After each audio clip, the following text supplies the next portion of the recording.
Recently, I've been attending an art exhibition. It was a rather small one of 14 local art education students presenting their exam work.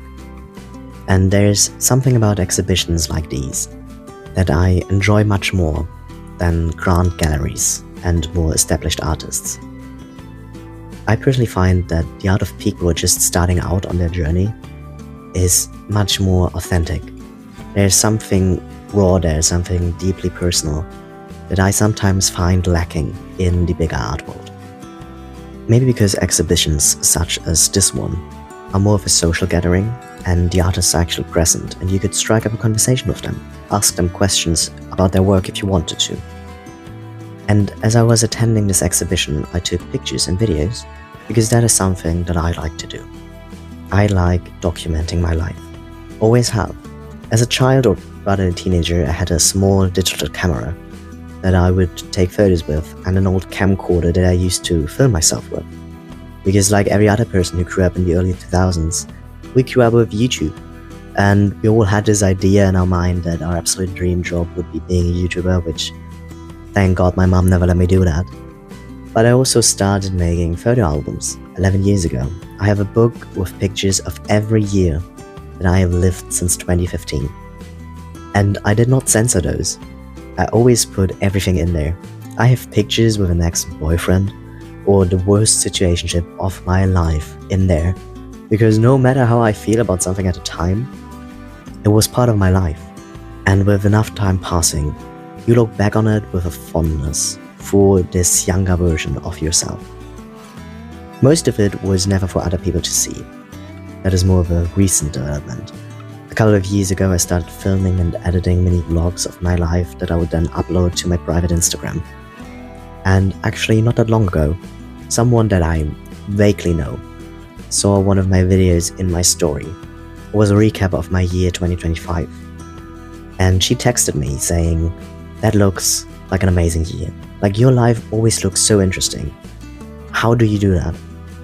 And I replied that the secret is really just in documenting your life. Everyone has beautiful moments somewhere, but we tend to quickly forget them at the end of a year. And this led me to thinking about why I document my life and why I think that more people should as well.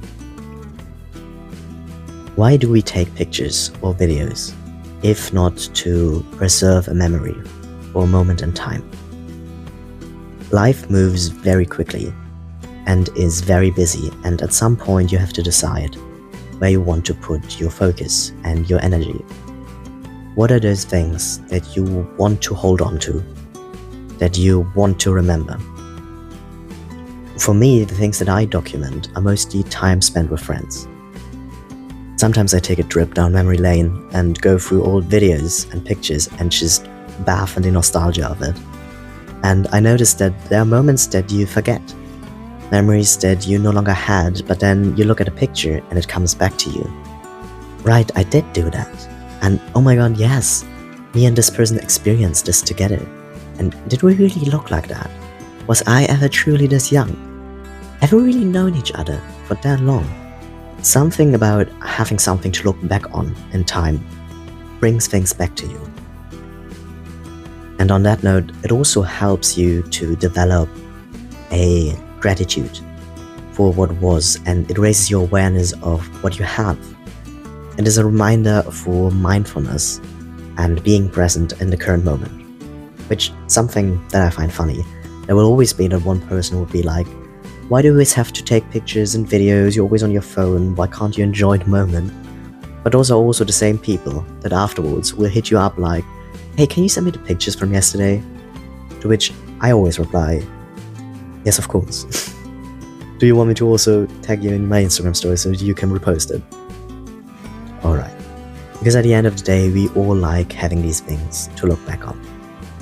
Of course, you can run the risk of getting trapped in your past and not being able to move on, but that is another topic entirely. Something that I also want to mention at this point is that social media is a bit of a two-edged blade. We compare ourselves a lot, and especially in comparison to famous influencers, we tend to think that our life is somehow lacking.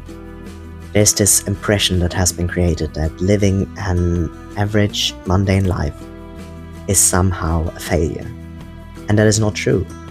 Everyone has these grand moments of joy in life where something extraordinary happens, and that high lasts you for maybe 1 or 2 days, and then you go back to the baseline of daily life.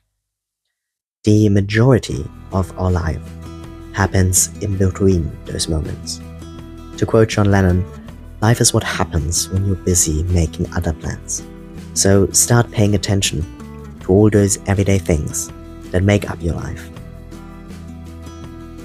Something that will happen when you start documenting your life is that you will discover things about yourself that you were not aware of previously. You will learn and get to know yourself. If you record yourself, you will have to see yourself from the outside, like other people do. You will notice body language, mannerisms, and facial expressions that you could not have noticed before. And if you don't record yourself, you will learn a lot about what fascinates you. I would always recommend documenting the things that you find interesting. And it might be that you don't know yet what interests you. And to that I say, you do. You're just not aware of it yet. Document your life and collect it all somewhere. Then have a look at that collection and you will start to notice patterns. There will be colors that are reoccurring, motives or themes. You will always subconsciously collect what calls to you. I've noticed that I really enjoy a cozy and whimsical feel. That autumn colors really call to me, that the things that interest me, that I find worth recording, are art. Either art that I make myself or other people's art that I observe. Beautiful nature scenes, small details in my surroundings, or random compositions that you just stumble upon in real life. Now, I've talked a lot about photography and videography, because those are simply the methods by which I often choose to document my life. But there are other ways as well. Writing would be one of those. And something that will also happen when you document your life, if you intend to or not, is that you will develop a set of skills. You will get better at cinematography.